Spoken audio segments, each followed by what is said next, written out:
আমরা এখন চন্দ্রনাথ পাহাড় থেকে নেমে যাচ্ছি। এই দেখুন কত সুন্দর সিঁড়ি করে দেওয়া আছে, কনক্রিটের সিঁড়ি। আমরা এখন এদিকে নেমে গেছি, বাবা আর মা নেমে গেছে অনেক দূর।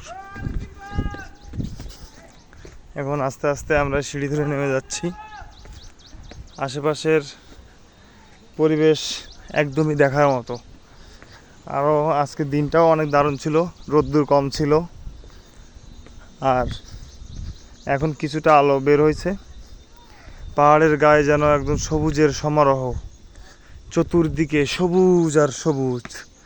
যতদূর চোখ যায় ছোট বড় পাহাড়, সবুজ আর সবুজ।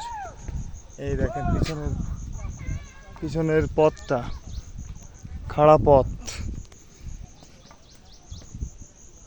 দারুণ ব্যাপার। বাবা আর মা এই যে নেমে যাচ্ছে সাথে। আর এই পাহাড়ে কিন্তু এই যে হাতে যে লাঠি দেখতে পাচ্ছেন, এই লাঠি কিন্তু খুবই কার্যকরী। এই লাঠি না হলে খাড়া পথে ওঠা খুব কঠিন। লাঠিটা থাকলে কিছুটা সাপোর্ট পাওয়া যায়। আপনারা যখন ঘুরতে আসবেন অবশ্যই এই লাঠি এবং অবশ্যই একটা জলের বোতল সাথে রাখবেন। এসব তাতে অনেক সাপোর্ট হবে। যখনই গলা শুকায় যাবে একটু গলাটা ভিজায় নেবেন আর রেস্ট নেবেন। পাহাড়ে ওঠার নিয়ম হচ্ছে যখনই ক্লান্ত হয়ে যাবেন সাথে সাথে রেস্ট নেবেন, তাহলে পুনরায় আবার এনার্জি রিকভার হবে, আবার উঠতে পারবেন।